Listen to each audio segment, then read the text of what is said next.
Jaya Radha Madhava Kunya Bihari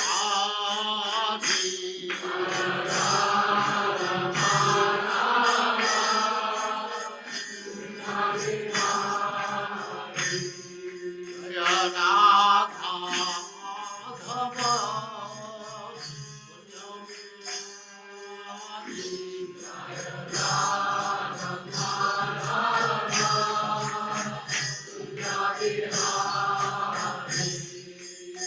Gopi Jana Vallabha Girivaradhari Gopi Jana Vallabha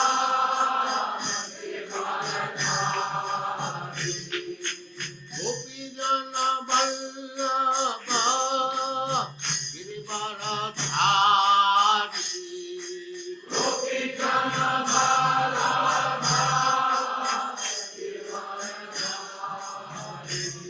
Jaya Radha Madhava Kunya Bihari Jaya Radha Madhava Kunya Bihari Jaya Radha Madhava Kunya Bihari Jaya Radha Madhava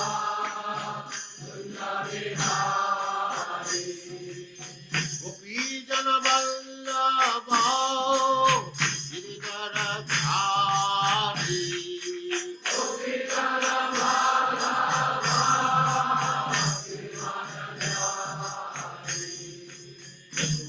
Yashodanandana Braja Jana Ranjana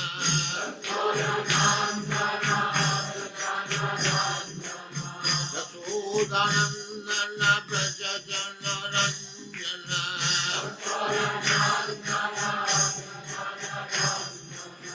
Jamuna Tira Vanachari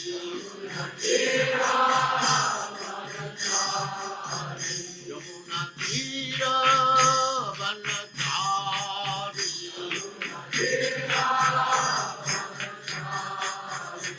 Jaya Radha Madhava Kunya Bihari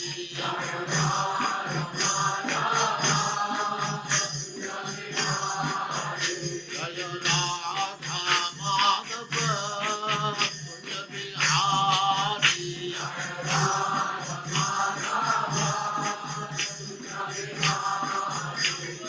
Gopi Jana Vallabha Girivaradhari Gopi Jana Vallabha Gopi Jana Vallabha Girivaradhari Gopi Jana Vallabha Yashodanandana Braja Jana Ranjana Yashodanandana Braja Jana Ranjana Jamuna Tira Vanachari Jaya Radha Madhava Kunya Bihari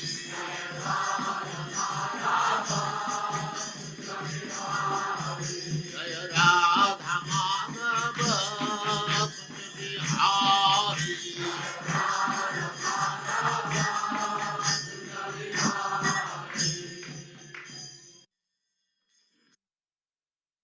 Hare Krishna, Hare Krishna, Krishna Krishna, Hare Hare, Hare Rama, Hare Rama, Rama Rama, Hare Hare. Hare Krishna and welcome to all the devotees online. Thank you very much for your kind presence as we continue associating with Srimad Bhagavatam Canto 2, Chapter 10, verses 10 to 17. Bhagavatam is the answers to all questions. Om Jnanatimirandasya Gyananjana Shalakaya Chakshurunmilitam Yena Tasmai Shri Guruve Namaha. Shri Chaitanya Manobhistam Stapitam Yena Bhutale Swayam Rupa Kadamayam Dadati Swapadantikam. Vandeham Shri Guru Shri Utapada Kamalam Shri Gurun Vaishnavamscha Shri Rupam Sagrajatam Sahagana Raghunatham Mitam Tam Sajivam Sadvaitam Savadutam Parijana Sahitam Krishna Chaitanya Devam Shri Radha Krishna Padan Sahagana Lalita Shri Vishakam Vitamscha He Krishna Karuna Sindhu Dinabandho Jagatpate Gopesha Gopi Vikakanta Radhakanta Namostute Tapta Kanchana Gourangi Radhe Vrindavaneshwari Vrishabhanusute Devi Pranamami Hari Priyam Panchakalpatarubhyascha Kripa Sindhu Vevacha Patitanam Pavinebhyo Vaishnavebhyo Namo Namaha Namo Vishnupadaya Krishna Prasthaya Bhutale Srimate Bhakti Vedanta Swamini Namine Namaste Saraswati Deve Gauravani Pracharine Nirvishesa Sunyavari Pastyachari Satarine Jai Shri Krishna Chaitanya Prabhu Nityananda Shri Advaita Gadadhar Shivasari Gaura Bhakta Vrinda Hare Krishna Krishna Krishna Hare Hare Hare Rama Rama Rama Hare Hare Sarva Shastra Puyusha Sarva Vedeka Satpala Sarva Siddhanta Ratnadya Sarva Lokai Tritprada Sarva Bhagavata Prana Srimad Bhagavata Prabhu Kalidwando Didaritya Shri Krishna Parivartita Srimad Bhagavatam, O nectar churn from the ocean of all Vedic scriptures, O most prompt transfer food of all the Vedas, O you enriched with the jewels of all spiritual philosophical conclusions, O you grant spiritual vision to all the people of the world, O light breath of the Vaishnava devotees, O Lord, you are the sun which has risen to dispel the darkness of Kali Yuga. You have Lord Krishna who has returned amongst us. Paramananda Pataya Prema Varshasha Rayate Sarvada Sarva Sevyaya Shri Krishnaya Namastute Srimad Bhagavatam. Offer respectful obeisance unto you. By reading you one attains transcendental bliss, for your syllables ring pure love upon the reader. You are always to be served by everyone, for you are incarnation of Lord Krishna. Madhikapandu Mad Sange Mad Guru Mad Mahadana Mad Nishtarak Mad Bhagya Madananda Namastute, O Srimad Bhagavatam, O my only friend, O my companion, O my teacher, my great wealth, my deliverer, my good fortune, my bliss, I offer respectful obeisance unto you. Asadu sadhu tadai naktini chochataraka hanamuncha kadachin mam premna ritkatyospura. Srimad Bhagavatam. O give us saintliness to the unsaintly. You uplift the very fallen. Please do not ever leave me. Please become manifest. Mahatma throat. Accompany pure love of Krishna. Hare Krishna, Hare Krishna, Krishna Krishna, Hare Hare. Hare Rama, Rama Rama, Hare Hare. Om Namo Bhagavate Vasudevaya Janmadyasya Yotonvayaditaratas Charte Swabhigna Swarat Tene Brahmaidayadi Kavaye Muyanti Yat Suraya Tejo Vari Mridam Yatha Vinimayo Yatrati Sargom Risha Dhamna Swena Sadani Rastakwakam Satyam Param Dhimaihi. O my Lord, Shri Krishna, son of Vasudeva, very personality of God, offer my respectful obeisance unto you. I made it upon Lord Shri Krishna because he is the absolute truth and the primal cause of all causes of creation, sustenance, and destruction of the manifested universe. He is directly and indirectly conscious of all manifestations and is independent because there is no other cause beyond him. It is he only who first imparted the Vedic knowledge unto the heart of Brahmaji, the original living being. By him even great sages and demigods are placed in pollution, as one is bewildered by the illusory representation of water seen in fire, land seen on water. Only because of him that the material universe is temporarily manifested by the reactions of three modes of nature appear factual, although they are unreal. I therefore meditate upon him, Lord Shri Krishna, who is eternally existent in transcendental abode, which is forever free from illusory representation of the material world. I meditate upon him, for he is the absolute truth. Prayanalpaisha Sabya Kalavasmin Yuge Jana Manda Subanda Mateo Manda Bhagyupadrita, all learned one in this iron age of Kali, men about short lies, the quarrelsome, lazy, misguided, unlucky, and above always disturbed. Narayana Namaskritya Narachevam Naratamam Devim Saraswatim Vyasam Tato Jay Mudirayat. Before reciting the Srimad Bhagavatam, which is a very means of conquest, one should offer respectful obeisance to the personality of God and Narayan, to Naran Narayan Rishi, the supreme human being, and the Mother Saraswati, the goddess of learning, and unto Srila Vyasa, the author. Savaipum saparo dharmo yato bhaktira dokshaja ahitukya pratiyata yatma suprisiddhati. The supreme occupation dharma of all humanity is that by which men can attain to loving devotional service unto the transcendent Lord. Such devotional service must be unmotivated and uninterrupted to completely satisfy the self. Vasudeva Bhagavati Bhakti Yoga Prayojita Janaya Vairagyam Jnanam Cha Yadhaitukam. By rendering devotional service unto the person of the Godhead Shri Krishna, one immediately causes detachment from the world. Varanti tattvavidas tattvam yach gnanam advayam brahmeti paramatmeti bhagavaniti sabhyate. Learned transcendentalist knows the absolute truth called as non-dual substance, Brahman, Paramatma, Bhagavan. Shushushosha danasya vasudeva kataruchi syan mahatsavaya vipra punya tirtha nishevanat. O twice born sages, by serving those devotees completely freed from all vice, great service is done. By such service, one gains affinity for hearing the message of Vasudeva. Shranmutam swakata Krishna punya shravana kirtana ryaddanta stoya badrani vidunoti suritsatam.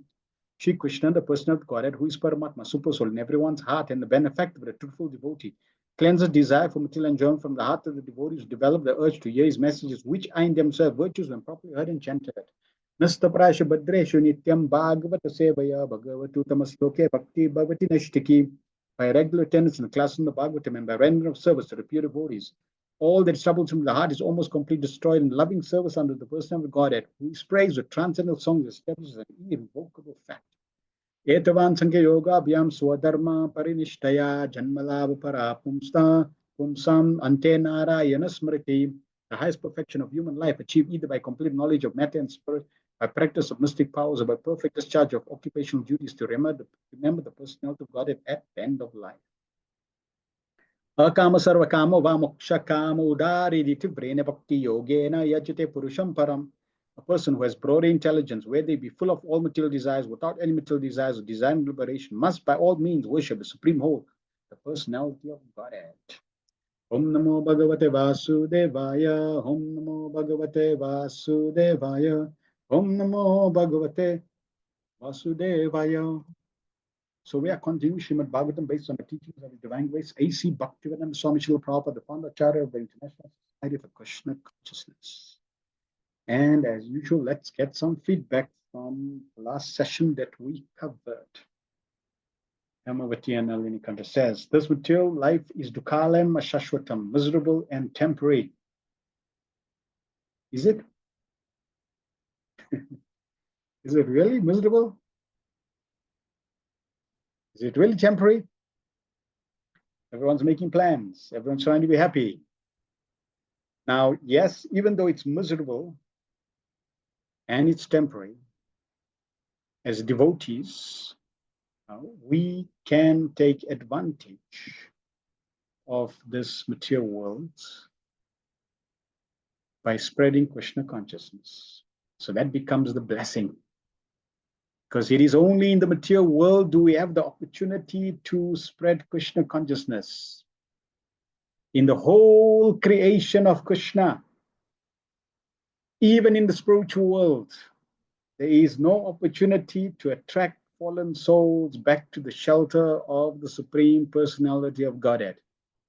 So this facet, this feature is only in this material world of Dukkalayam. Therefore, for those who understand this and take advantage, then they become Bhavananda. Srila Prabhupada gave the devotee Bhavananda, one who experiences the Ananda in this material world by spreading Krishna consciousness. And yes, it's temporary. So as devotees, we also have to understand everything in this material world is temporary, it's transient, it's going to change, whether sooner or later. Nothing is permanent. The only permanent asset is your relationship with Krishna, your relationship with the pure devotees, chanting of the holy name. The living entity, continue to read, living entity is eternal. So first and foremost, solve death. Only one solution to go back home, back to Godhead. So Srila Prabhupada is very, very specific and to the point. If you want to be happy, you have to solve death. Otherwise, there is no alternative. There is no option. We are searching for options that don't exist. So the only option is solve death, full stop. Okay, how are we going to solve death? Very easy. Go back home, back to Godhead, because there's no death there. Otherwise, everywhere within the material creation, no matter what position, what situation, where you are, from one universe to another, from one planet to another, from one body to another, from one work job to another, from one family to another, from one species to another, it is all a place of birth and death. Continue to read. Duty of the conditioned soul. We meant to hear and broadcast the glories of Krishna and acknowledge the victory of the Lord. Peace formula is in a place where peace is not possible. So, if we simply surrender to the Supreme Lord, dedicate our life to glorifying His glories, we will find peace. Thank you for that. Shamananda Prabhu says, Hare Krishna, Hare Krishna Prabhu. Srila Prabhupada says in the last purport, all questions can be humanly possible regarding the universal affairs beginning from its creation are all answered in Srimad Bhagavatam. This is really wonderful. Yes, Srimad Bhagavatam is the answers to all questions. This is the chapter. And that's profound. That's amazing. Let me just consider, we have in our hands a scripture that answers every question humanly possible in relation to universal affairs, beginning right from creation, right through liberation. I mean, that's amazing. That's astounding. That's far out. You don't need to look anywhere else. It's right in your hands. And like I normally tell new people when they buy a Bhagavad Gita, when they buy a Bhagavatam set, it's nicely wrapped. And the Bhagavad Gita especially is nicely wrapped. And it says Bhagavad Gita as it is. It doesn't mean it should stay on the shelf as it is, nicely wrapped. No, it means it should be opened. So we have these wonderful scriptures by the blessing of Srila Prabhupada. So we are continuing this chapter. Last session, we covered the 10 characteristics of a Purana.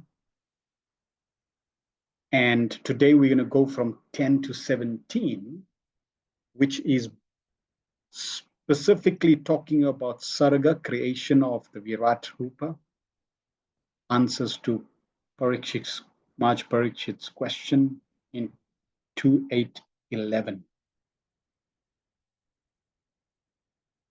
So this 10 subjects are discussed, which makes, if these 10 subjects are discussed in a scripture, it makes that scripture a Mahapurana. So Srimad Bhagavatam is a Mahapurana. Now, these 10 topics are very important. And the question we have is, what is the focus of all these different topics? What is the focus of all these different topics? Why do we have all these topics? Sarga, Visarga, Sthana, Poshana, Uti, Manvantar, Ishanukata, Nirodha, Mukti, and Ashraya. Why do we have all these topics? Why are they relevant? Why are they here in this amazing scripture that have all the answers? Which means this is one answer, the 10 topics. Okay, why? Because if you don't understand the why, then the commitment, the dedication to hear about them, to try to remember them, to discuss them will not be there. Amavati Nalinikanda says, to know Krishna and love him, good. Nonetheless says, Krishna is to be known by all of them, good. Yes.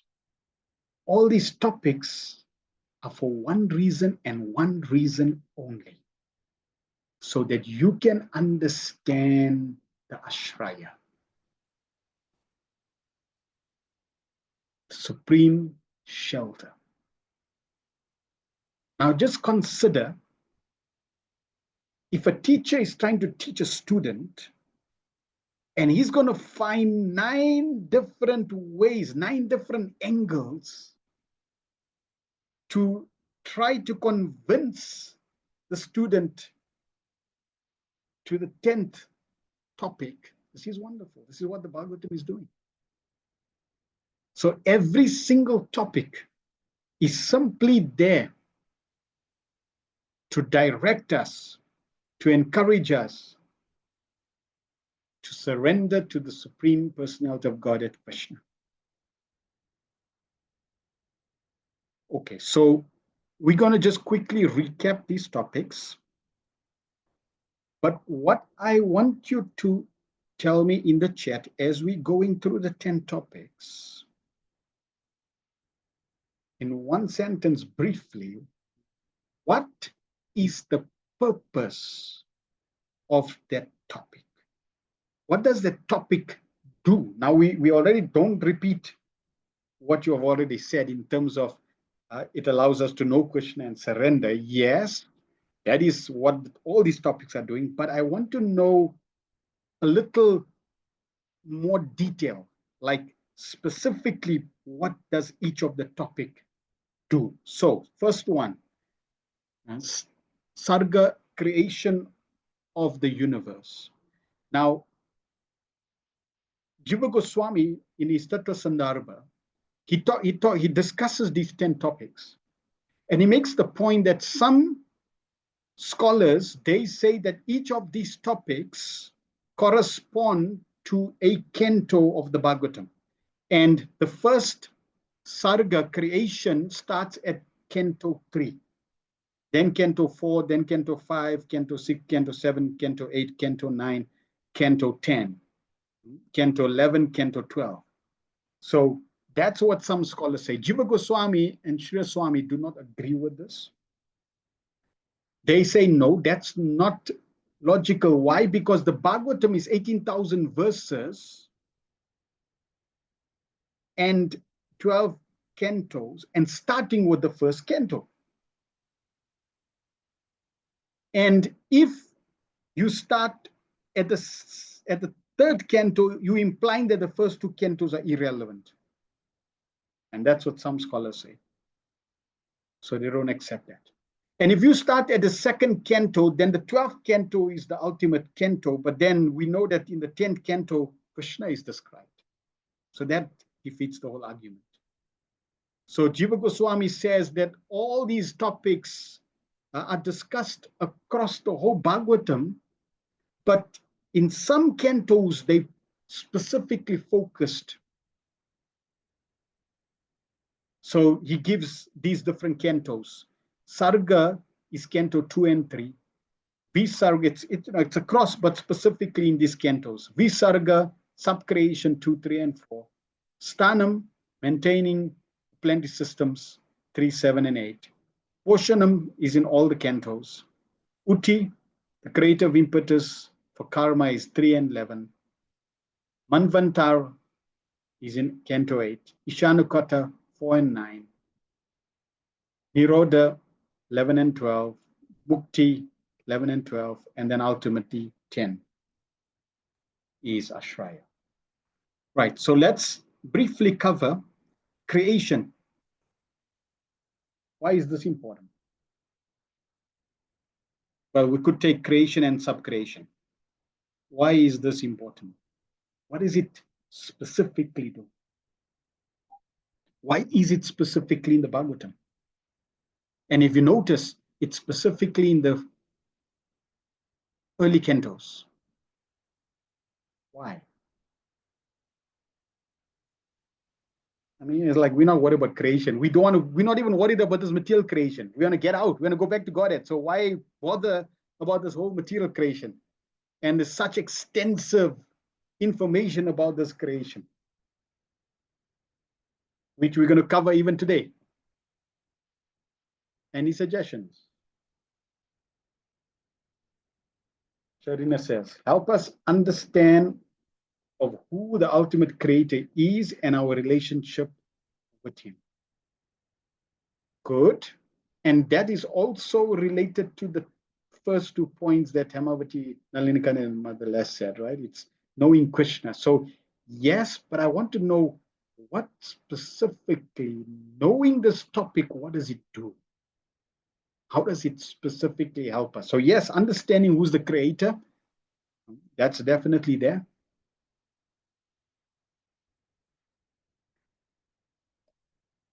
What will it do also? How will it help us in our devotion? Because if it's not going to help us, we might as well just skip the chapter. We must know creation to see what Krishna's universes are all about. Lotus feet of Krishna to surrender. Good. So the first Canto 1, Canto 2 is starting at the lotus feet. So it's all about surrendering. Good. Anyone else? Need to know who we are, what we are, where we're coming from, and where to go next. Good. And tell what is the source of creation, why it was created, why there is better place than material. Great. And another aspect is when you see or when you hear about how Krishna creates this material world, the material creation, the universe, both primary and secondary, you understand Krishna's power. He's no Tom, Dick, and Harry. He is very, very powerful. For him to create such an amazing creation, like this material body that can replicate itself, a machine that can create another machine. Scientists are trying to do that. Krishna's already did that. So when you understand creation and its facets, it's like, wow, far out. And when that happens, when you understand Krishna's power, potency, glory, what happens?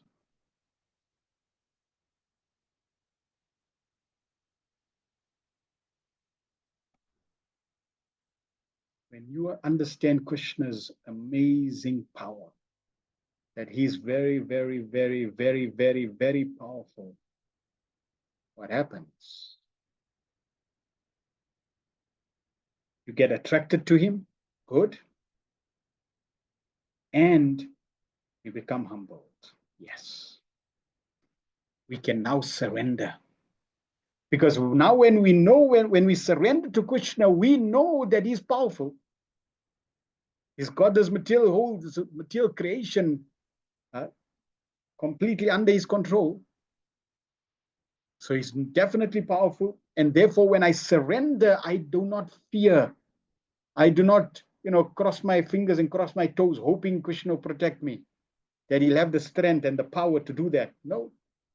And we become humble when we see the magnificence.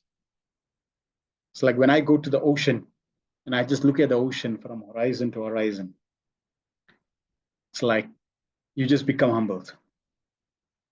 Imagine when you see a tsunami, you become humbled. So that's what the first two topics do. Great. Then we have Stanam, maintaining the planetary systems. What does this topic do? When we hear about this Stanam, how all the planets are maintained, how does this help us in our relationship with Krishna?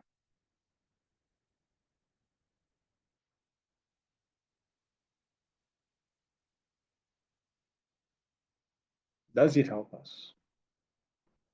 Because if it doesn't help us, we can save Canto 3, 7, and 8. Make our book shorter. But it's in the Bhagavatam, so we cannot make it shorter. Shows us how brilliant Krishna is. Okay, good.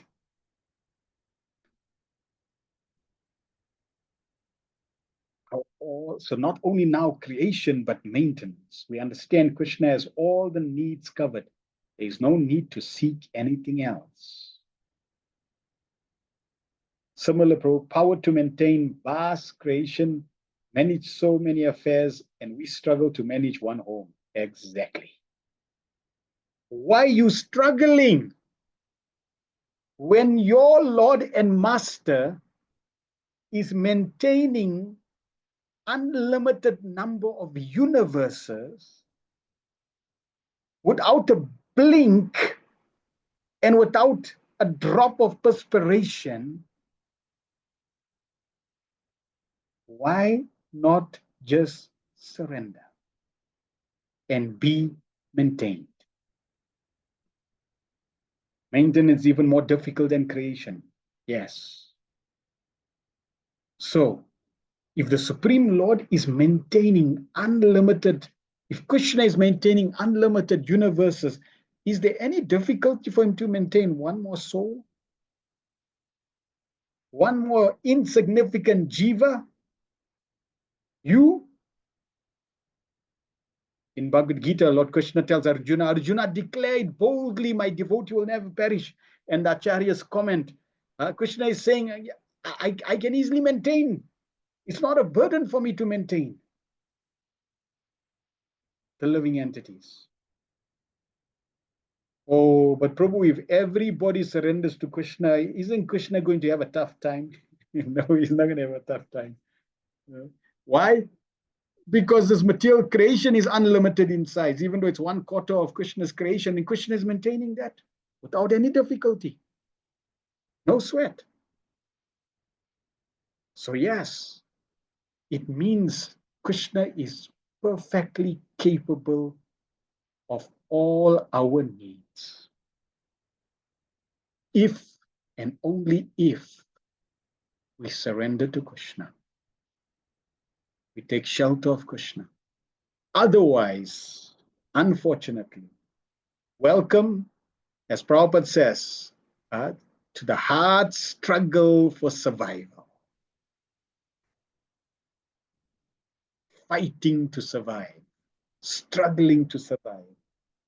We have a choice, either to struggle like hell, non-stop, birth after birth, or give our burden to Krishna. Oh, but Prabhu, how can we give our burden to Krishna? He's the father. Doesn't the child? I'm sure if any parents here, don't the children say, yeah, but father, you meant to provide, you meant to do this, you meant to do that. He's the father. Prabhupada gives the example.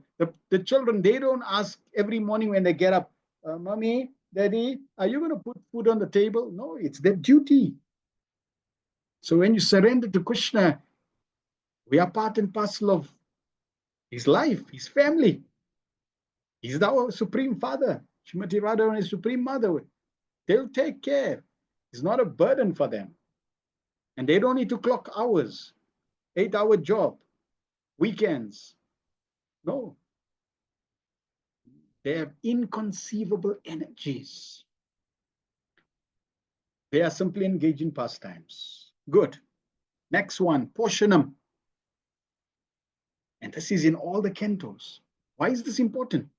Protection of devotees, Poshanam. Nonetheless says, hanker to also be under Krishna's protection too.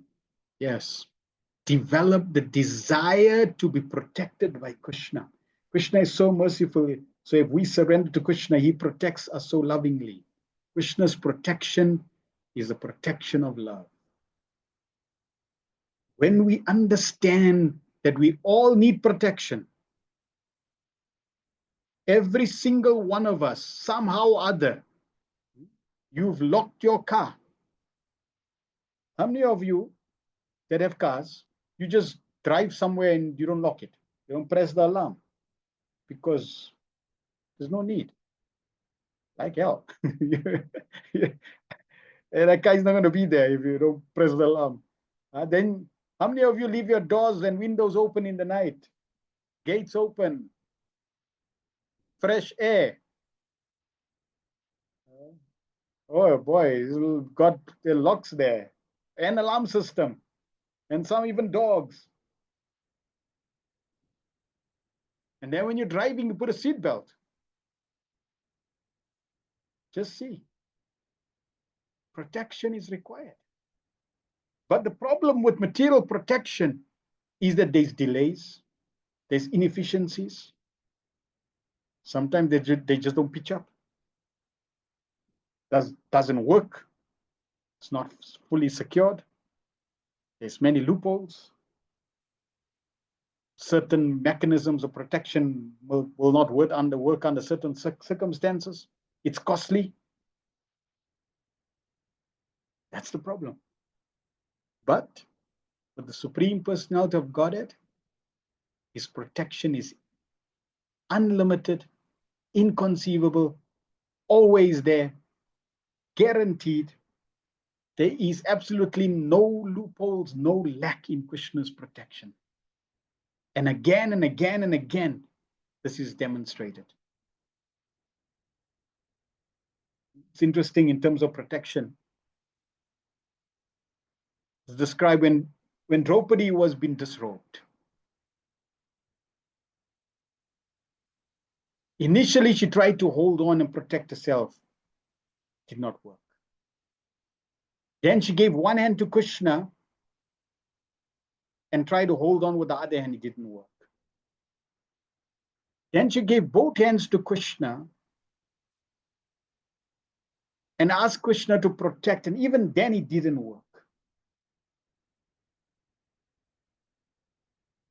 And then is described that she said, Krishna, now, initially in this whole situation, if I was going to be disrobed, the embarrassment would be on me. I would be totally embarrassed. I would be dishonored and embarrassed. Now, Krishna, I surrender, meaning you can do whatever you want. And whatever is going to happen, I'm going to be embarrassed anyway. But now I surrender to you, the embarrassment is now on you. Because if you don't protect me, then everybody's going to say, oh, yes, see, Krishna, in the Bhagavatam, so many, stories are there, right? Just is all nonsense. So Krishna, your name is online now. You're in trouble. So you better do your job. You better save your name. So this is how we can give ourselves to Krishna. And Krishna, he's always famous and he always wants to be famous. So he will intervene and make sure he's not embarrassed. So like that, different situations are there where Krishna repeatedly shows his protection. Good. Next one, Uti, the creative impetus for karma, desire. Why is this important? What does this do in relation to Krishna? Why is the Bhagavatam discussing this point?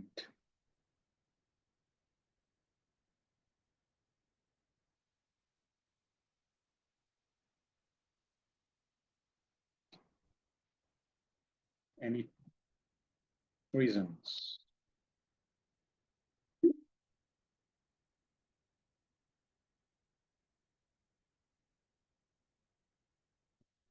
We need to understand how to manage our desires in service of Krishna. Good. When we surrender to Krishna, we have Krishna karma. We desire for his pleasure by engaging in service. Good. Show how we get entangled and busy with material desires, material affairs. Yes. So Uti is described, the impetus. And here there's always the duality of two choices, the good and the bad, the up and the down, those that liberate and those that bind. So the choices are described. If you choose this, this is what you get. If you choose this, this is what you get. And we see throughout the cantos, if you want to be like Prahlad Maharaj, this is the result. If you want to be like his father, this is the result. We see this comparison of the divine and the demonic.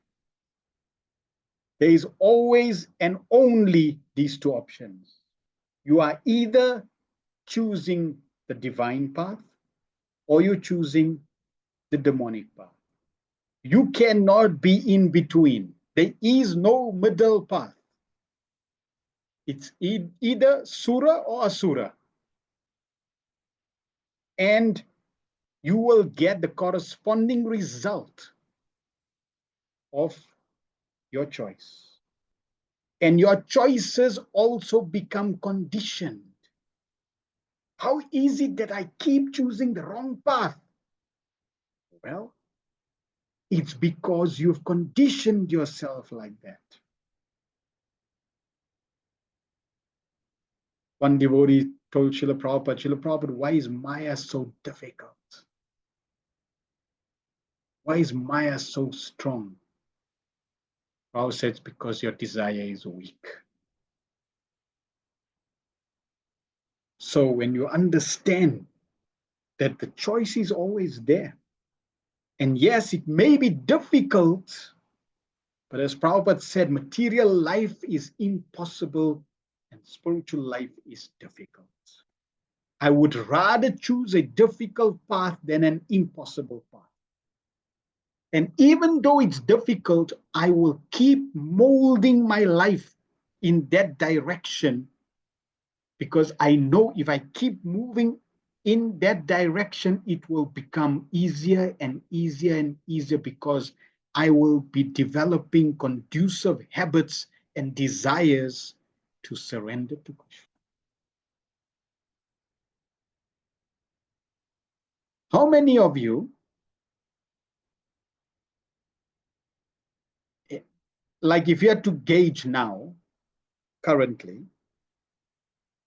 that there is a service that now is relishable, you like it, it's attractive.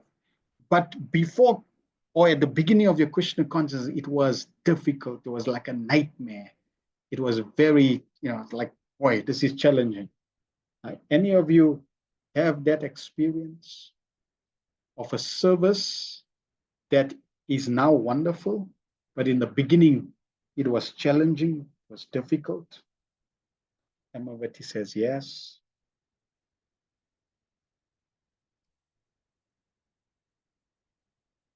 And if that is there, the last says yes, then that implies that your desire, your attraction has changed. What was difficult in the beginning is now wonderful. It's now easy. And that experience will happen for every aspect of Krishna consciousness, up to and ultimately taking full shelter of Krishna. Now taking full shelter of Krishna, or let me give you a practical example. If I had to tell every one of you that tomorrow we're going to start at midnight, tomorrow at midnight, I want you to do an experiment. Start at midnight, and 1 second after midnight, I want you to only think of Krishna by chanting Hare Krishna on your beats. So you're going to start 1 second after midnight with your japamala, and you're going to chant for 24 hours non-stop. And you will finish midnight the next day. If you had to take up this challenge, how will it go? How will this challenge go? Can you premeditate an experience? How will it go? and be honest.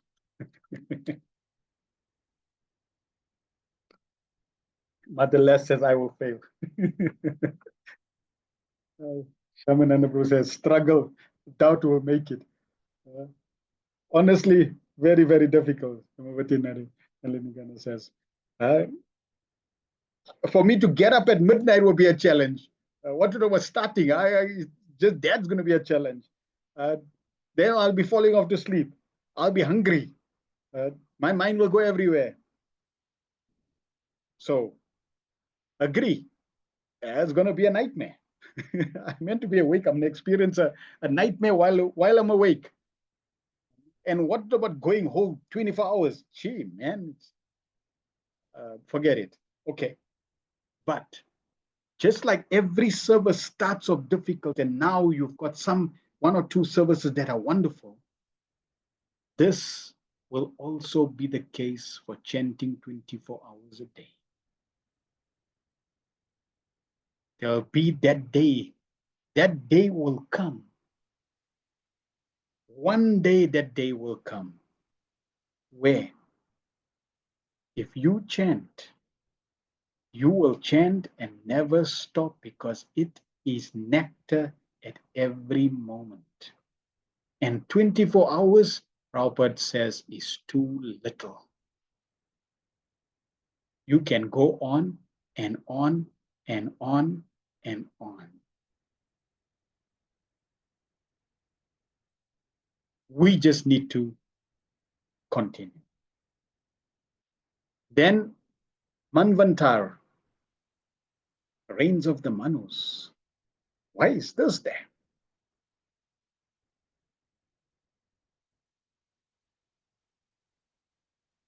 Why do we hear about all these different Manus and Manvantars and rulers and their dynasties? What is this meant to do?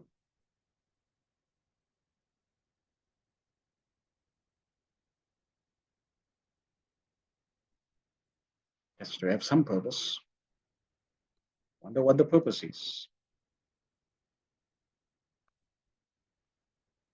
Hearing about them, we advance. Good. They guide us on life, how to live. Good. Yeah. It's history. So there are great examples to follow. And the history is so exact. The names, the dynasties, what they did, we can understand it's very scientific. This knowledge is not dogma. Very scientific. Hearing about these great souls, hearing how Krishna manages the creation, hearing and understanding the lessons that they go through, we also learn. Learning from others' experiences, their mistakes. Because for you to make all the mistakes is very difficult, but for you to learn from others' mistakes is an easier option.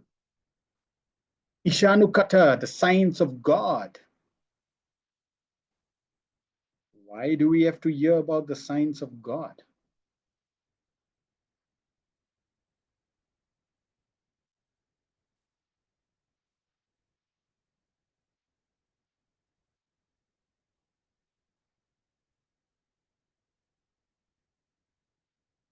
Any reason why we need to hear about the science of God?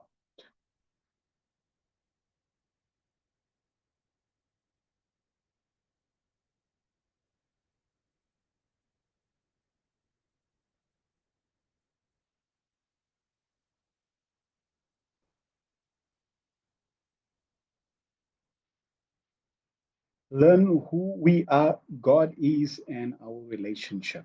Yes.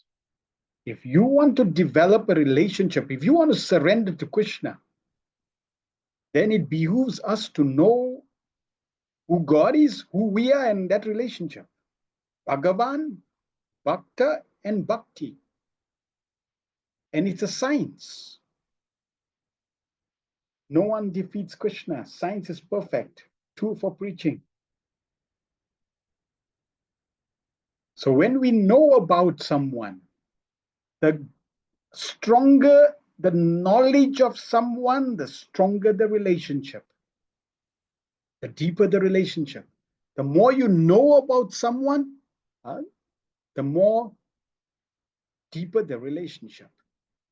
So when you learn, when you hear about Krishna's relationship with other devotees, it inspires you, it encourages you, it gives you faith, gives you hope.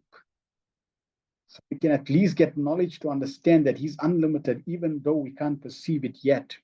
We can experience and know about his potencies. Good.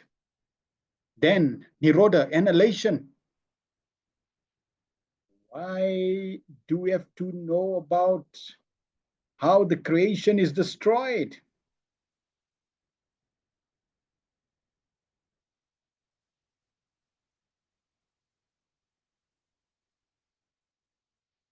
On the one hand, we had creation, how it starts, and now we have creation destroyed.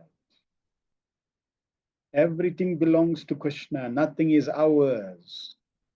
You're going to lose everything, and everything is going to be taken from you. It does not come from you, and it's not going to go to you. This is where we are and what we go through. Get out of here. This is the cycle of birth and death. You think you are comfortable in this situation.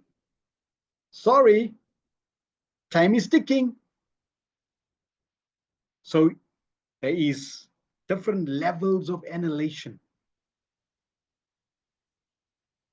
And if it's all going to start with creation and end with annihilation, what is the use of being in between? All good and bad things come to an end. Chewing the chewed. Yes. Learn what happens to us. Everything else, another step in the whole process. So we can understand the temporary nature of the material world. Only our eternal nature remains.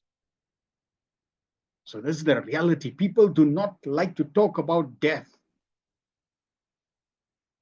Then creation starts again. And we go through the same cycle again and again and again. Can we not learn? Can we not learn? There's no juice in it, and we're still trying to figure out, no, there must be juice. The scientists, they're making advancement. They'll find a solution. Definitely, they'll find a solution. Hope against hope. We should be placing our hope only in the Supreme Personality of Godhead. Then we come to mukti, liberation. Why is this discussed?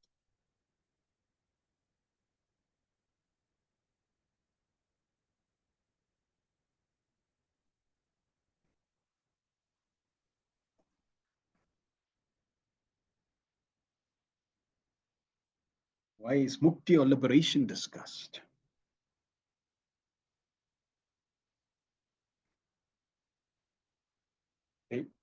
There is a way out of the prison.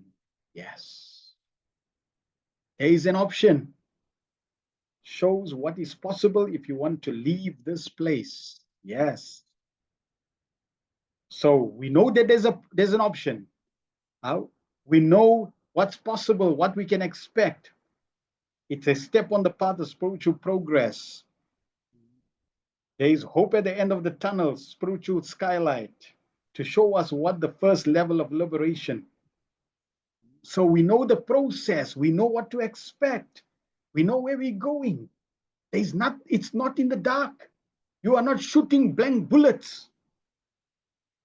The path is very clear, the process is very clear. There is no ambiguity. And with that, there should be clarity, and there should be confidence, and there should be no hidden agenda or deceit or bewilderment. because it's very clear. Mukti also means without you getting freed from or liberated from your false identities, designations, you ain't going anywhere. If you don't get mukti, you're starting again, number one, sarga, creation. You're going to start again, going to a circle. And then finally, ashraya. You're learning about supreme shelter. 10th canto. All this for Krishna.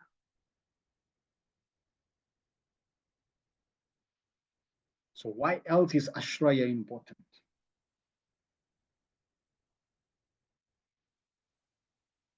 Why else do we have to know about the ashraya? To show us the goal, yes. In the nectar of instruction, there's two words. There's ashraya and durashraya. Right now, we are taking shelter of durashraya, bad shelter. And what's the most astounding thing is we've taken shelter of so many bad shelters, and what we get? Kicked in the face. We get disappointed. And still, like stubborn brats, we still go and take shelter again and again. So the Bhagavatam comes to present ashraya, the ultimate supreme destination. That shelter that will never forsake you. That shelter that is infallible. That shelter that's absolute. That shelter is loving. That shelter is most beautiful. That shelter that's all powerful. That shelter that's all capable.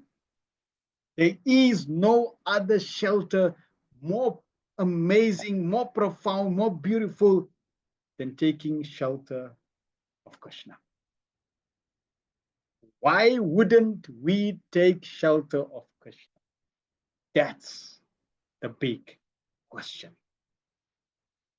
And the Bhagavatam and Prabhupada's purport, they start to poke holes into our belief system, in our genders, in our life, so that we can be directed towards the supreme shelter.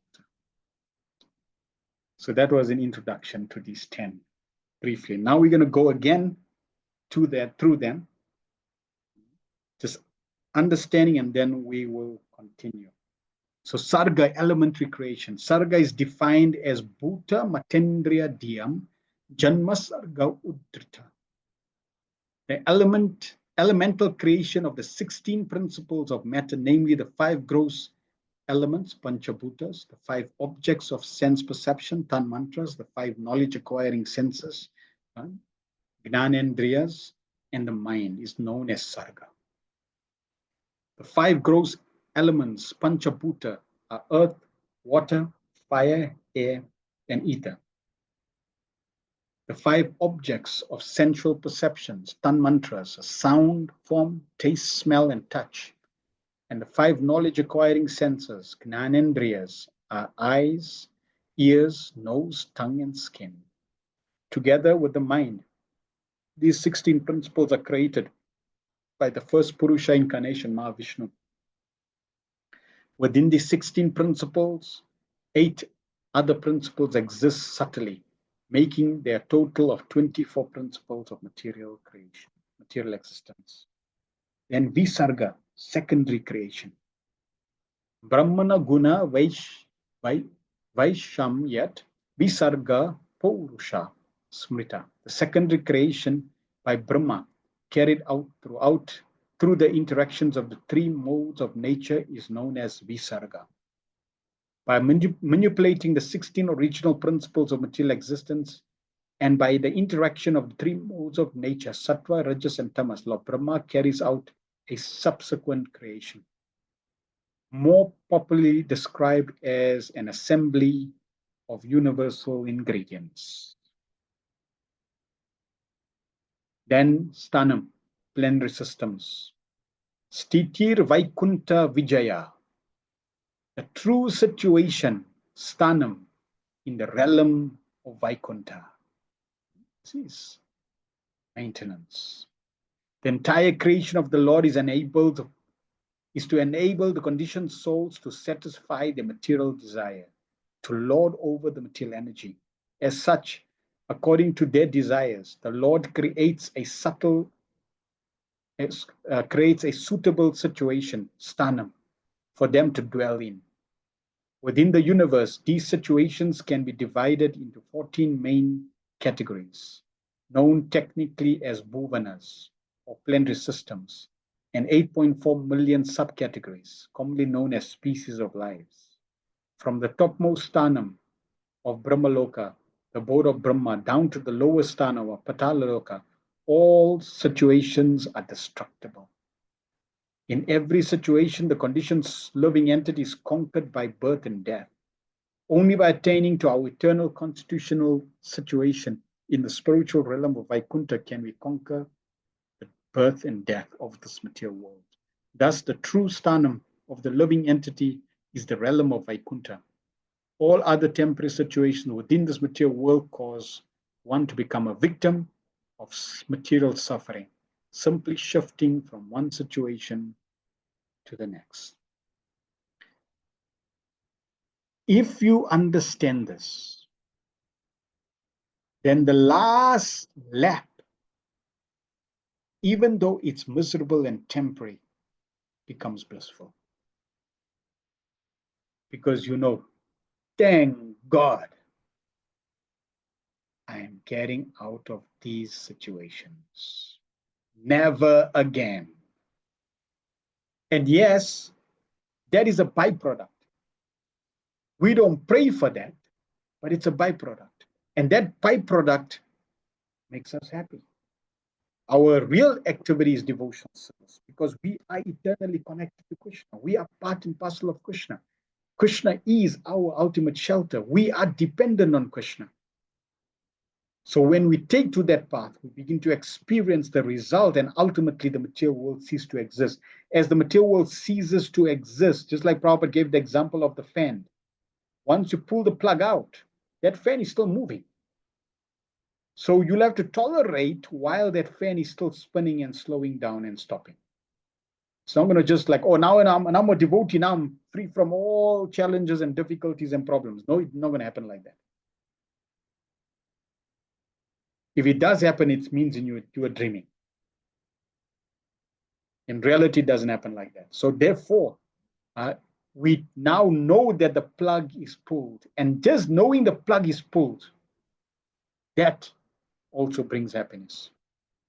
Poshanam. Poshanam tad anugraha. Protection.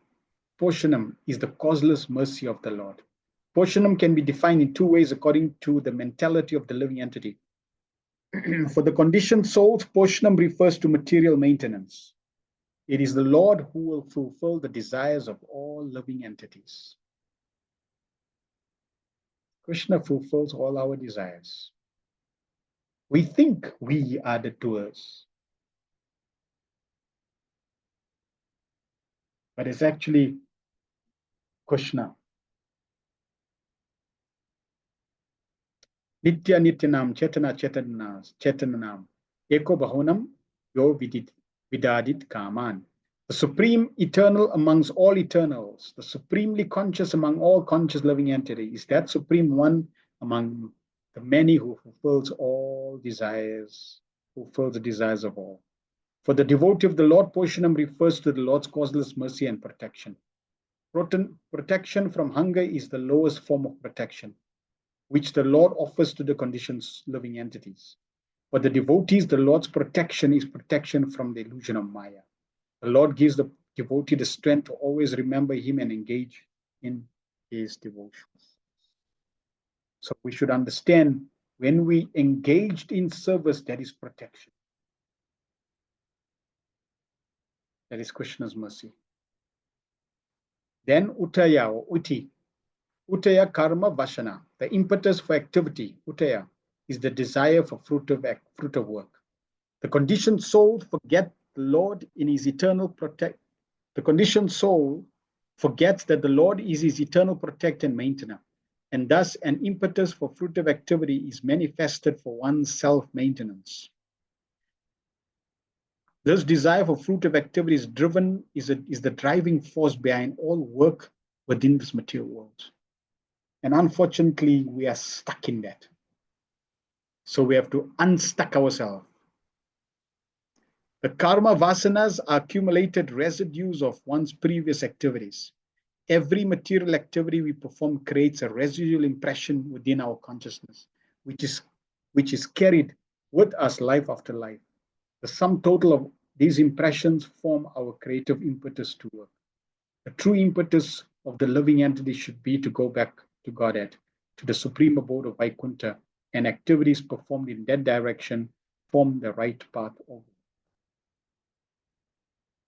So it's not going to be a quick fix, unfortunately. It's just the nature of the beast, the nature of the reality.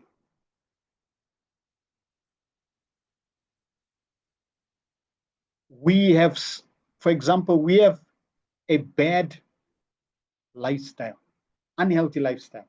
So we live for 20, 30 years in unhealthy lifestyle. It's rest assured that that unhealthy lifestyle is leading and going to lead, and it's guaranteeing an unhappy, unhealthy outcome. If I consume Coca-Cola, for example, which has so much sugar in it, for 30 years, every single day, guaranteed, your body is going to be experiencing hell in many, many areas. Now, on the 31st year, you recognize and acknowledge and understand, damn, I should have not accepted that lifestyle. I need to change. From now on, only pure distilled water that has an pH of good alkalinity. That's what I'm going to drink from year 31. How long do you think it's going to take for you to regain your health? Like one day? Maybe one month? I'm sure it'll be in a year. This is what we expect in spiritual life. Now, can you get healed in 1 year? Oh yeah, possible. I mean, it's a slim possibility, but if Krishna wants, anything is possible. Krishna can give you a result instantly. You could be in this material world for lifetimes, and Krishna just desires, okay, liberated. And you liberated. So for Krishna, anything is possible. But Prabhupada says that is called Kripa Siddhi. Don't wait for Kripa Siddhi. That's like getting an honorary degree without going to the university. Prabhupada says everybody normally, majority have to register and go through classes. They have to study. They have to write the exam. That's the normal process. That's called sadhana bhakti. That's called sadhana kripa. So therefore, we have to understand, our expectation should be real. If the expectation is realistic, and you have a genuine process, you embrace it blissfully. You embrace it with enthusiasm. And someone, a devotee who has accepted that and understood that and embraced that, they will always be blissful. They will always be happy. To say that devotee is unhappy, or that is an unhappy devotee, is a contradiction. That's like saying hot water is very cooling. You don't get an unhappy devotee. A devotee is one who's understood this.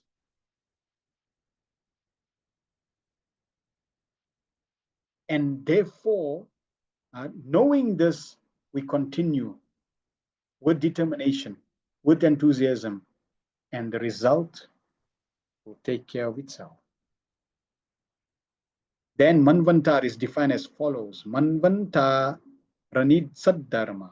The reigns of the Manus, Manvantar, are for establishing the eternal religious principles. Manu is the father of mankind, a progenitor, empowered to guide human race towards self-realization. Manu provides revealed scriptures to mankind, which regulates the activities in a manner that will be for their eternal welfare. When the living entities accept such a regulated path, the Lord provides them with all protection by which they may attain their constitutional situation in Vaikuntha.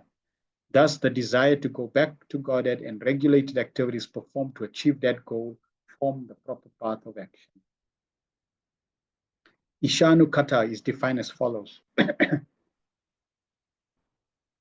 Avataranu charitam haresh chasyanu vartinam pumsam ishakatha prokta nan kya no pa brimhita. The Science of God, Ishanukata, describes the incarnations of the personality of God and his different activities together with his activities with great devotees. The entire material creation is for the ultimate purpose of the living entity's salvation. When the conditioned living entities utilize the creation for secondary purposes, such as material fruitive activities, the Lord incarnates to reclaim these forgotten souls.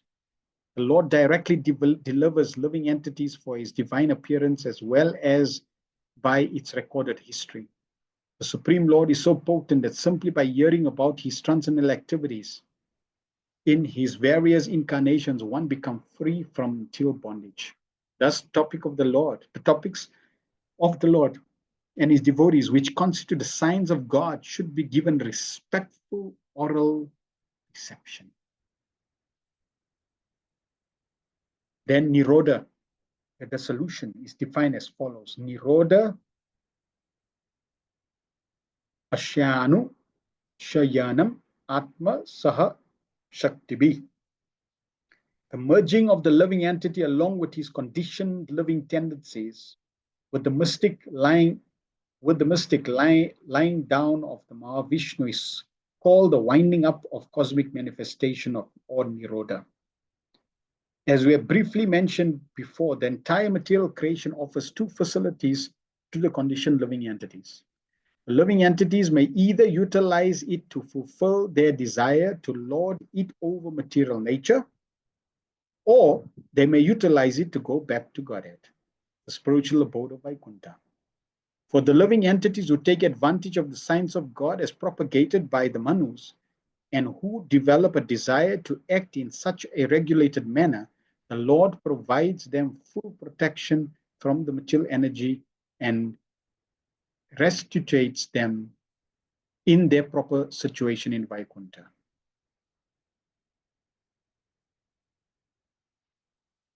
For the other living entities who choose to disregard the science of God, the Lord gives them the interim period of relief at the time of dissolution. This temporary period of relief is technically called Nirodha, or the winding up of the cosmic manifestation.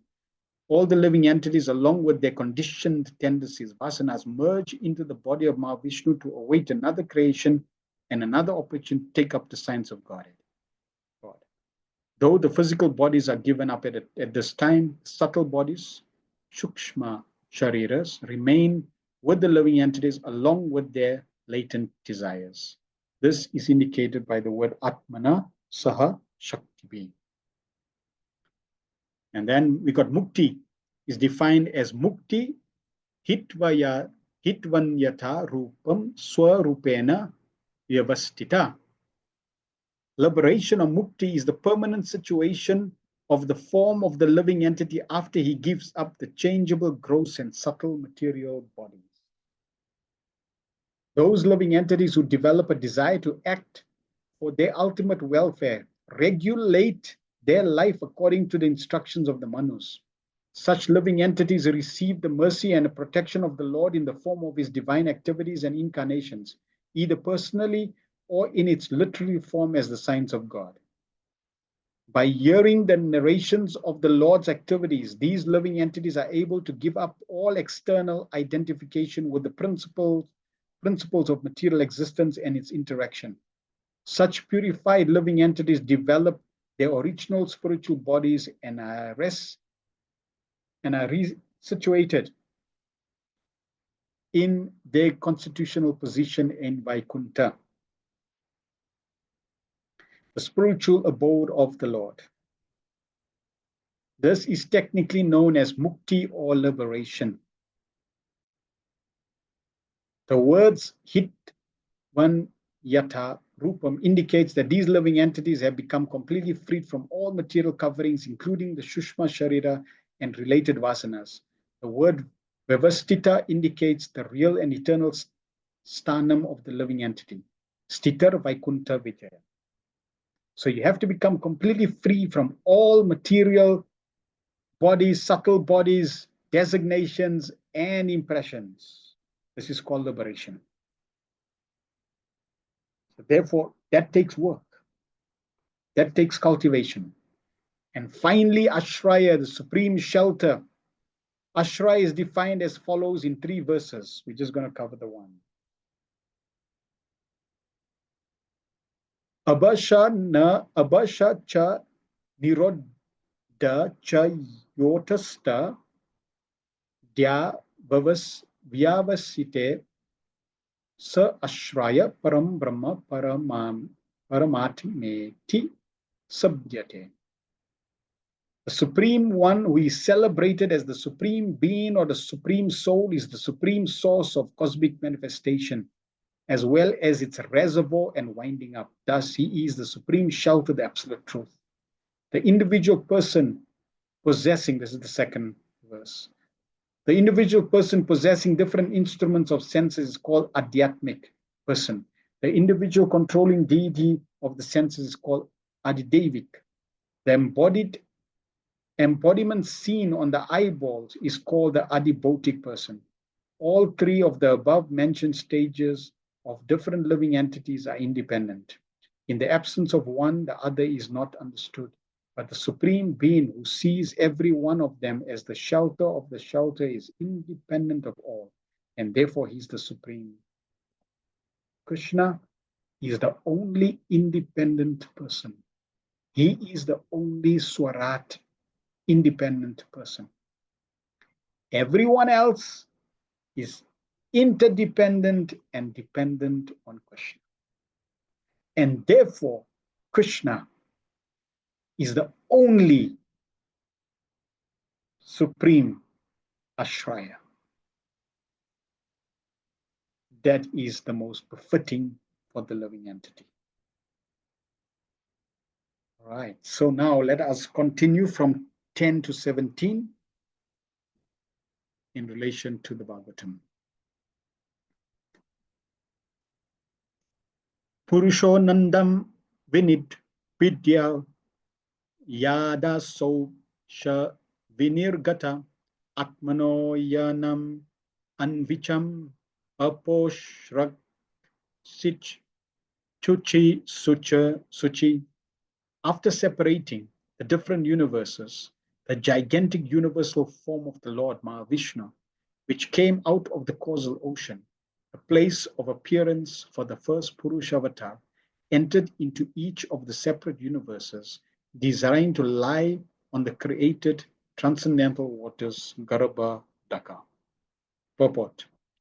After analysis of the living entities and the Supreme Lord, Paramatma, the independent source of all other living entities, Srila Sukadev Goswami is now presenting the prime necessities for devotional service to the Lord, which is the only occupational business for all living entities.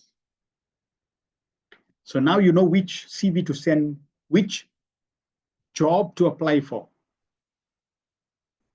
We've been applying for the wrong jobs all the time. And that's why we were not happy and satisfied. So stop sending your CVs to the wrong company. The only company you should be sending your CV is that company that provides the occupational business of devotional service.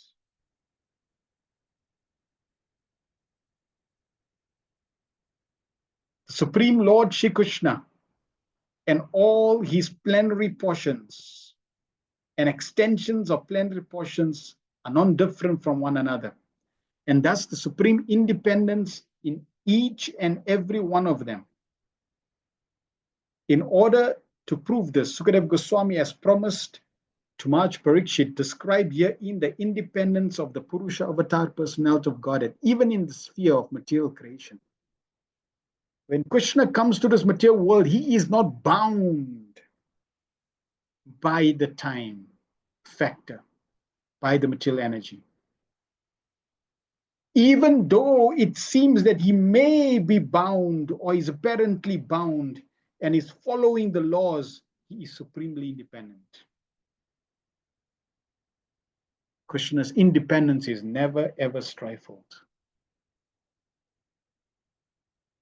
On the contrary, no matter what your situation is, you are always dependent. Even though it seems or it may be apparent that in many situations you're independent,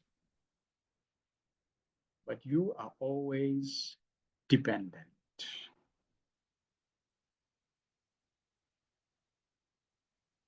Such activities of the Lord are also transcendental, and therefore they are also lila or pastimes of the absolute nature.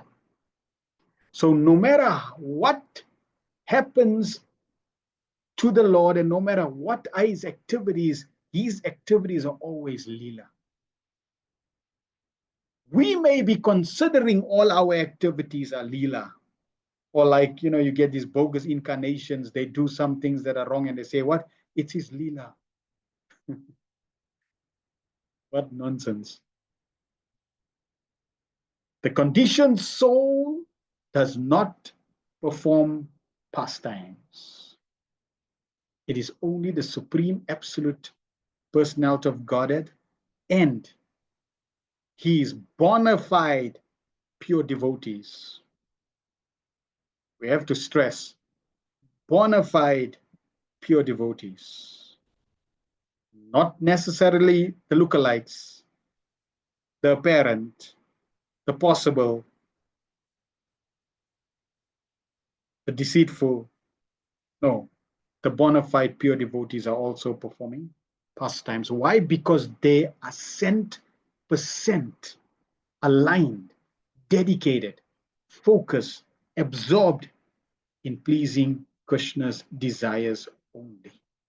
Which means that their desire and Krishna's desire is one, implying they are one with Krishna, implying their activities are Krishna's activities. Therefore, they also perform pastimes. Such pastimes of the Lord are very conducive to the hearers for self-realization in the field of devotional service. Some may argue, why not then relish the transcendental leelas of the Lord as exhibited in the land of Mathura and Vrindavan, which are sweeter than anything in the world? Srila Vishnu Chakravarti Thakur replies that the pastimes of the Lord in Vrindavan are meant to be relished by the advanced devotees of the Lord. So, depending on our eligibility, we have to keep hearing that level of pastimes. hearing about Mahavishnu, Garbhadaksai Vishnu, Sriraldakasai Vishnu, the material creation, that is Leela, that is pastimes. And that's conducive for conditioned souls like us. Prabhupada said there's no difference between Vrindavan, Leela, and Krishna on the battle of Kurukshetra. It is all pastime. And if you prematurely jump to Vrindavan Leela without proper purification, you will become Sahaja. And that is why Prabhupada stresses in his purport, systematically go through every single canto for us to qualify to enter into the 10th canto. Neophyte devotees will misunderstand such supreme transcendental activities of the Lord, and therefore the Lord's pastimes in the material sphere related to creation, maintenance, destruction are very relishable by the Prakrita Bhaktas or mundane devotees of the Lord. As the yoga system mainly based on bodily exercise meant for the person who is too much attached to bodily conception of existence. Similarly, the Lord's pastime related to creation and destruction of the material world are for those who are too materially attached. For such mundane creatures, the function of the body and the function of the cosmic world through physical laws in relation with the Lord are also therefore included in understanding of the lawmaker, the Supreme Personality of Godhead. The scientists explain the material functions by so many theological, technological terms of material laws, but such blind scientists forget the lawmaker. The Srimad Bhagavatam points out the lawmaker. One should not be amazed by the mechanical arrangement of the complicated engine or dynamo, but one should praise the engineer who creates such wonderful working machine. That is the difference between devotee and a non-devotee. Devotees are always full with praising the Lord, who directs the physical laws. In the Bhagavad Gita 9:10, the direction of the Lord upon the material nature is described as follows. Maya dakshena prakriti suyate sacha racharam hetu nan yena kauntaya jagat viparivartate. The material nature, full of physical laws, is one of my different energies. Therefore, it is neither independent nor blind. Because I am transcendently all powerful, simply by my glancing over material nature, the material laws of nature work so wonderfully. The actions and reactions of the physical laws work on that account, and thus the material world is created, maintained, and annihilated again and again. Men with poor fund of knowledge, however, become astonished by studying the physical laws, both within the construction of the individual body and within the cosmic manifestation. And foolishly, they decry the existence of God, taking for granted that the physical laws are independent without any metaphysical control. The Bhagavad Gita 9:11 replies to this foolishness in the following words. Avajananti mam muda manushim tanum ashritam param bhavam ajananto mam bhuta maheshwaram mama bhuta maheshwaram. The foolish men, mudas, do not know the personality of Godhead in his eternal form of bliss and knowledge. The foolish man thinks of the material body of the Lord as something like his own, and therefore he cannot think of the unlimited controlling power of the Lord, who is not visible in the acting of the physical laws. The Lord is, however, visible to the naked eyes of the people in general when he descends by his own personal potency. So we should never superimpose our mundane understanding, our mundane experience on the Supreme Personality of Godhead in any form or shape. The Lord incarnates himself as he is and plays very wonderful parts as the Lord himself, and the Bhagavad Gita concerns such wonderful actions and knowledge. Yet foolish men will not accept Lord Krishna as the Supreme Lord.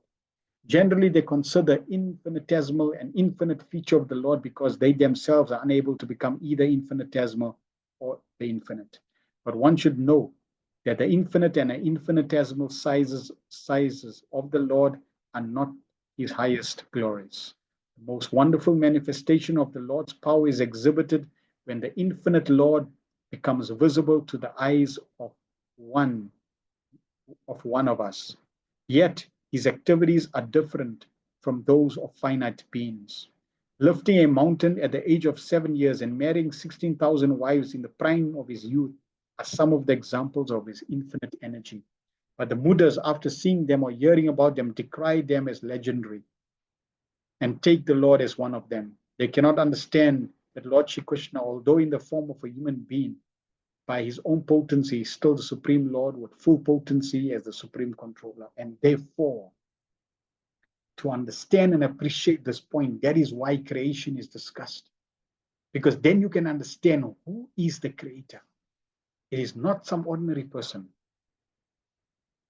When, however, the Mudas give submissive oral reception to the message of the Lord in Srimad Bhagavad Gita and Srimad Bhagavatam, transmitted through the channel of disciplic succession, such Mudas also become devotees by the Lord, of the Lord, by the grace of his pure devotees.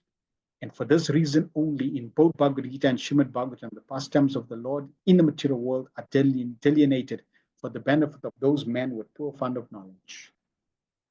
So by the mercy of Prabhupada, we are going through this process. And yes, some of us may be more qualified than others, and it doesn't matter. As we go through the process, we all will be benefited. 11. Tasva vatsitsva shritashu sahasram parivatsaran tena narayano nama yadapa purushodbhava. That Supreme Person is not impersonal and therefore is distinctively a Nara, or person. Therefore, the transcendental water created from the Supreme Nara is known as Nara.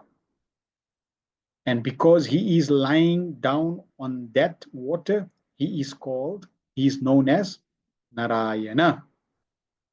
So this is how the word Narayan manifested. He's a distinctive person, therefore he's Nara. Coming from Supreme Nara, he's known, the word then goes as Nara, but he's just not a person. See, Nara means person. Nara means Supreme Person. Words elevated, Nara and Nara. So it's not Narayana, it's Narayana. Nara, Supreme Person, or Nara, Supreme Person, Narayana. And because of the waters, because he's lying down on the waters, therefore he's called Narayana. 12. Dravyam karma cha kalascha swabhavo jiva evacha yad anugrahata santi na santi yad upekshaya.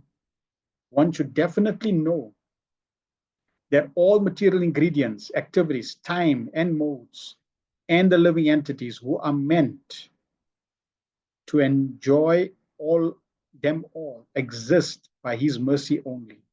And as soon as he does not care for them, everything becomes non-existent. The living entities, purport, the living entities are enjoyers of the material ingredients, time, modes, etc., because they want to lord it over material nature. The Lord is the supreme enjoyer, and the living entities are meant to assist the Lord in his enjoyment, and thus participate in transcendental enjoyment for everyone. So this is our God-given duty, God-given occupation, God-given business. We are meant to assist the Lord in his enjoyment.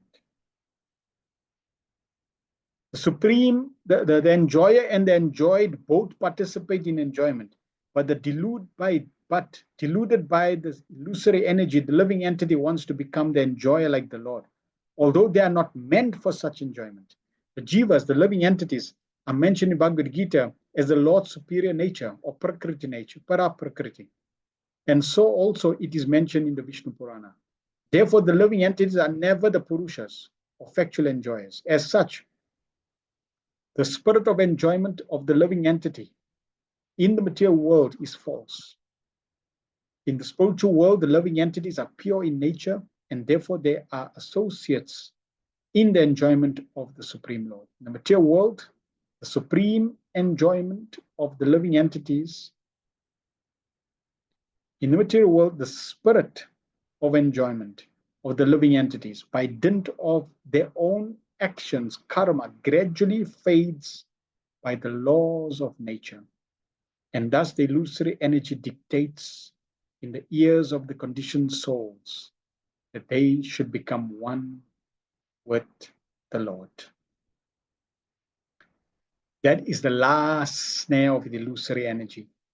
When the last snare is also cleared off by the mercy of the Lord, the living entity becomes reinstated in his original position and thus becomes actually liberated. For this attainment of liberation from material clutches, the Lord creates the material world, maintains it for some time, 1,000 years of his measurement, as stated in the previous verse, and then again annihilates it by his will. The living entities are therefore completely dependent on the mercy of the Lord, and all so-called enjoyments by the scientific improvement are crushed into dust by the Lord's design. 13. Eko nanatvam nanatvam anivichan yogatalpat samuchitam viryam hiranmaya devo maya vyashrajat trida. The Lord, while lying on his bed of mystic slumber, generated the seminal symbol, golden in hue, through his external energy out of his desire to manifest varieties of living entities from himself alone. In the Bhagavad Gita 9, 7, and 8, the creation and annihilation of the material world are stated as follows. Sarva bhutani kauntaya prakritam yanti mamikam kalpakshaye punatani kalpado vrishyajamham prakritim swam avastabhyam vishramjam puna bhutagramam imam krishnam avasam prakriter vasat. At the end of each millennium, the creator force, namely the material nature, and the living entities who struggle in the material nature, all merge into the transcendental body of the Lord. And again, when the Lord desires to manifest them, all of them are again displayed by the Lord. Therefore, the material nature is working under the control of the Lord. All manifestations under the agency of the material nature and under the control of the Lord are thus repeatedly created and annihilated by the will of the Lord. Therefore, before the creation or manifestation of the material cosmic world, the Lord exists as total energy, Maha Samashti, and thus desiring himself to be diffused into many, he expands himself further into multi-total energies, Samashti. From the multi-total energy, he further expands himself into individuals in 3 dimensions, namely Adhyatmic, Adidevic, and Adibhotik, as explained before, Vyasti. As such, the whole creation and creative energies are non-different and different simultaneously, because everything is an emanation from him, the Mahavishnu or Mahasamasti. Nothing of the cosmic energy is different from him. But all such expanded energies have specific functions and display as designed by the Lord. Therefore, they are simultaneously different from them, from the Lord. So this is the Chinta Veda Veda philosophy, that because everything is coming from the Lord, it's not different from the Lord. But because the energies are different and display different potencies or qualities, they are different. So we are also God. We are also energies of God. We're coming from God. Therefore, we not different from God. But because the energy of the energy constituted as the living entity is there to serve the Lord, to cooperate with the Lord, to associate with the Lord for his pleasure, that function cannot be taken away. And that's what distinguishes the living entity uh, compared to all other energies of the Lord, including the Lord himself. The living entities are also similar energy, marginal potence of the Lord, and thus they are simultaneously one with different. At the stage of non-manifestation, the living energies remain potent in the Lord. And when they are let loose in the cosmic manifestation, they are exhibited differently in terms of different desires under the modes of nature.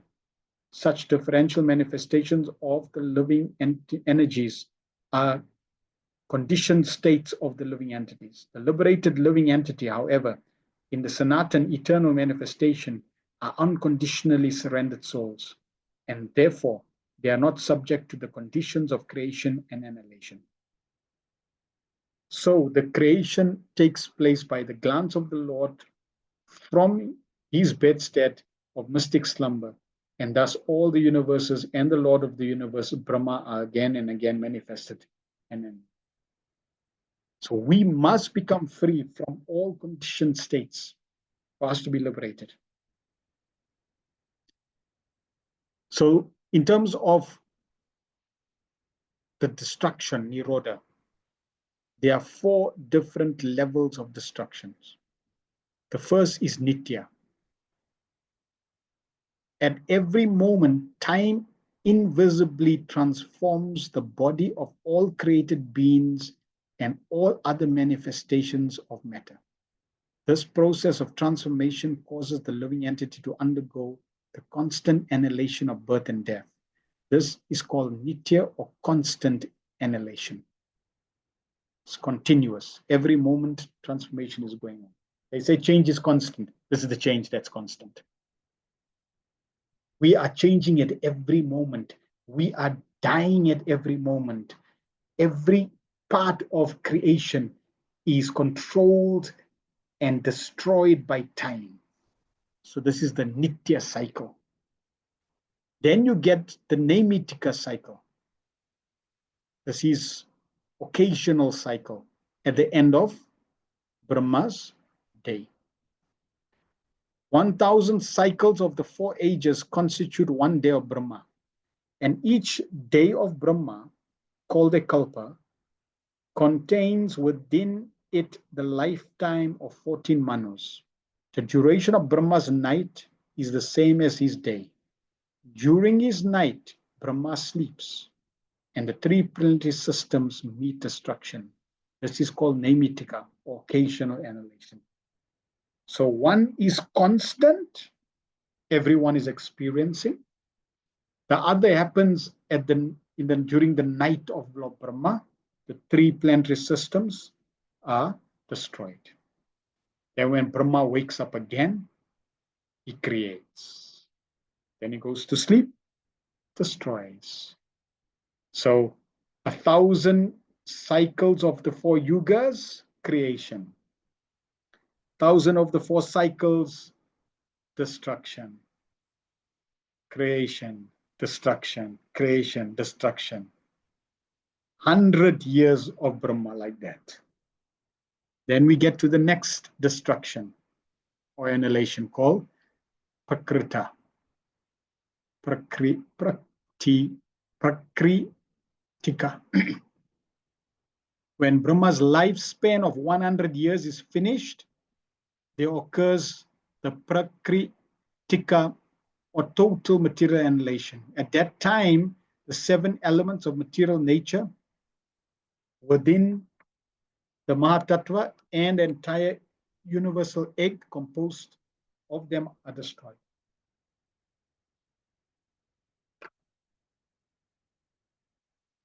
So after 100 years of Lord Brahma, then the whole material creation universe goes into Mahavishnu's body. And then the final one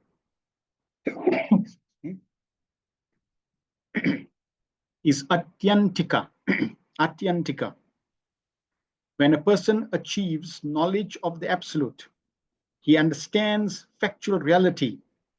He perceives the entire created universe as separate from the Absolute and therefore unreal or temporary. That is called the Atyantika, or final annihilation.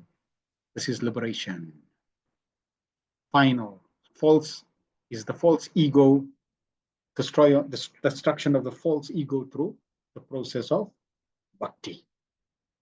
So we all going through these 4 cycles of destruction, and we are somewhere in between each one of them.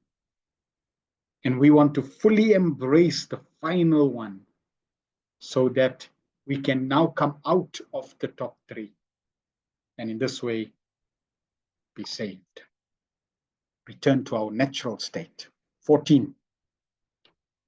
Adidevam atadhyatmam adibhutam iti prabho ataikam paurusham viryam trida vidyata touch shrunu. Just hear from me how the potency of his lordship divides one into 3, called the controlling entities, the controlled entities, and the material bodies in the manner mentioned above. So there's the Adidevam, the controlling entities. There's the Adibhutam. There's the Adhyatmam, which is the controlling entities. And then there's the Adibhutam, which is the material bodies. 15. Anta Sharira Akashat Purushasya Vichestatam Ajo Saho Balam Jagne Tata Prano Maha Ashu. From the sky situated within the transcendental body of manifestation Mahavishnu, sensory energies, mental force, and bodily strength are all generated, as well as the sum total of the 14, as well as the sum total of the fountainhead of the total living force. 16. Anupranantiyam prana pranantam sarvajan tushu apanantam apananti nara devam ivanugra. As the followers of a king follows their Lord, similarly, when the total energy is in motion, all other living entities move. And when the total energy stops endeavoring, all other living entities stop sensual activity. The individual living entities are completely dependent on the total energy of the Supreme Purusha. No one has independent existence, just as no electrical lamp has independent effulgence. Each and every electrical instrument depends fully on the total powerhouse. The total powerhouse depends on the reservoir of water for generating electricity. Water depends on the clouds, and clouds depend on the sun, and the sun depends on creation, and the creation depends on the movement of the personality of Godhead. Thus, the Supreme Personality of Godhead is the cause of all causes. How wonderful. Just to explain to you that we are all dependent, Prabhupada is using a very basic practical example. Your light bulb, your desk lamp, your lights in the house. Do you need that? Are you dependent on that? Yes, you are. Okay. So that lamp is coming from electricity. It's generated, or it's useful because there's electricity. That electricity is dependent on the powers. The powers depend on the water, reservoir water. The reservoir waters depend on the clouds. The clouds depend on the sun. The sun is dependent on the creation.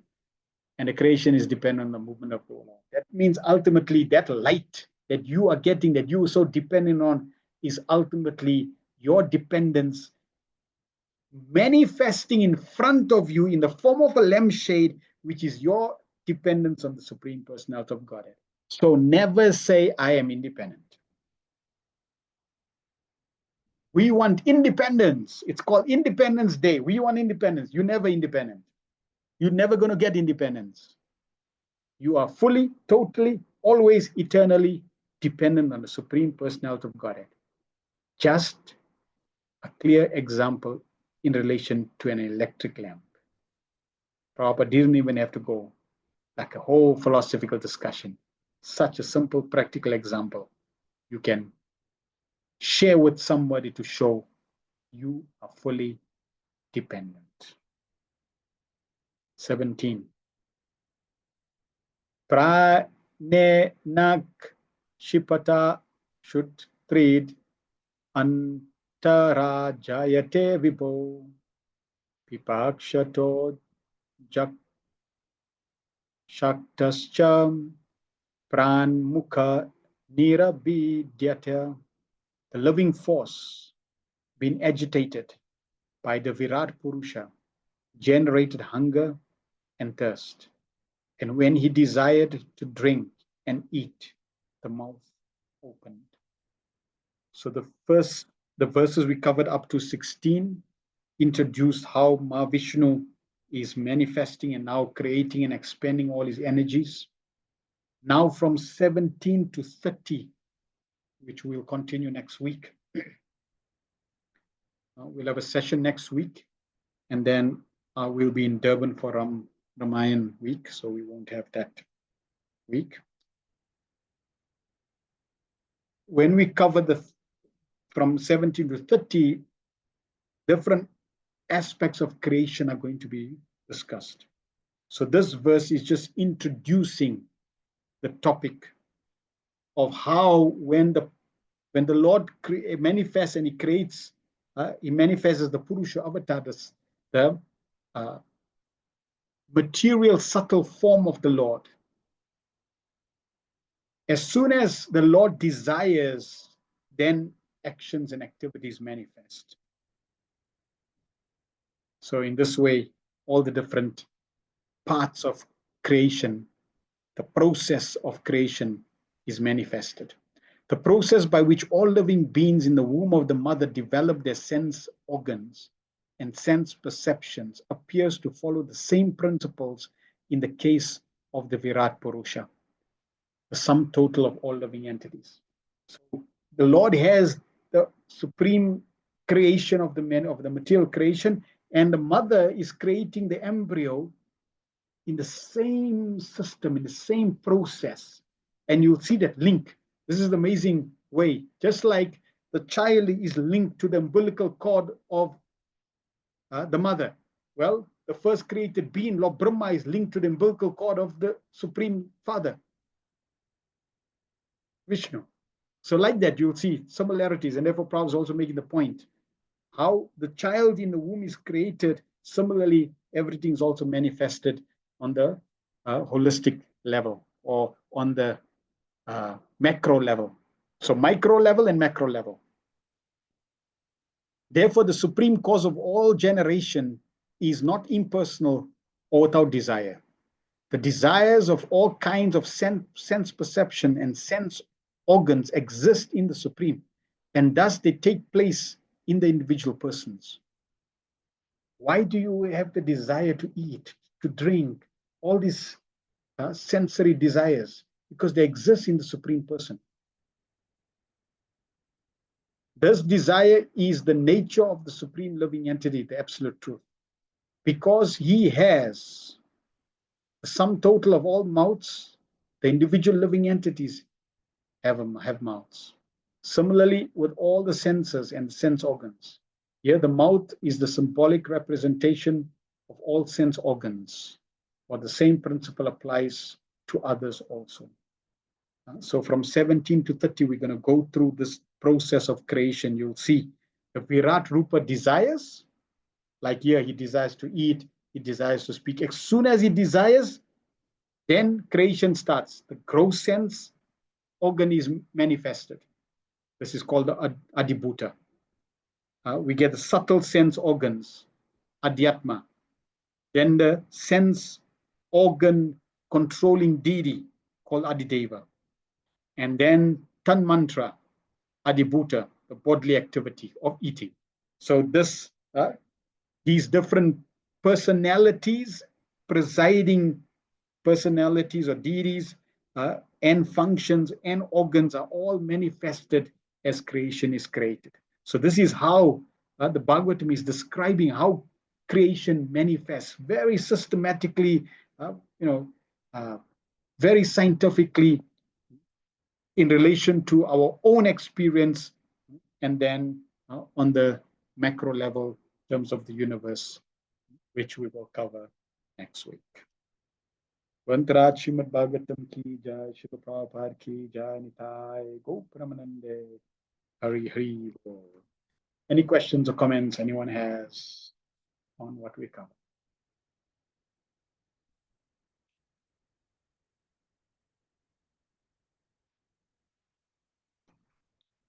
Our own purification and own understanding, so that we can ultimately take full shelter of the Supreme Personality of Godhead, who has appeared in the form of the Holy Name, who has appeared in the form of the Bhagavatam, who has also appeared in the form of the pure devotee, for us to fully surrender.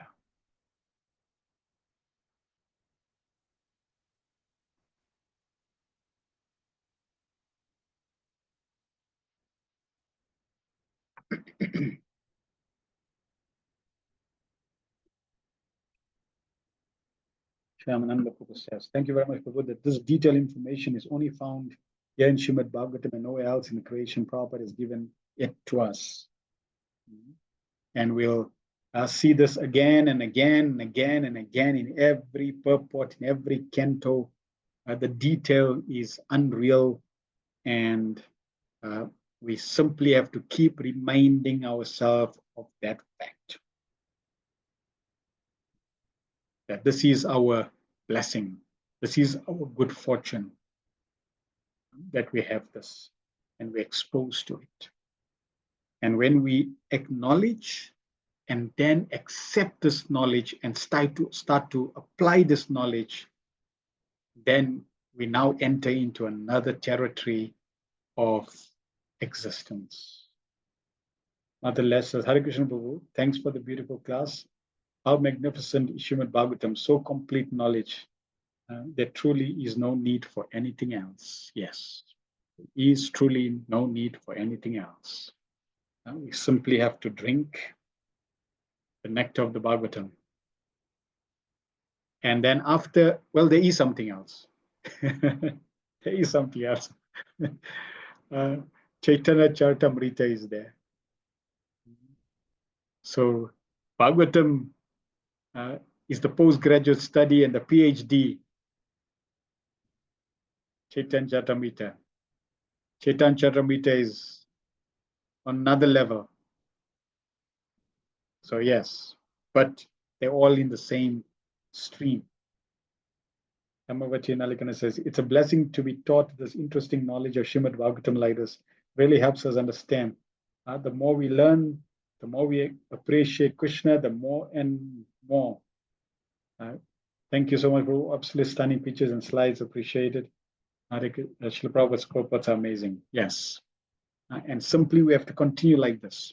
This will nourish our devotion, nourish our understanding, keep our faith, and keep our hope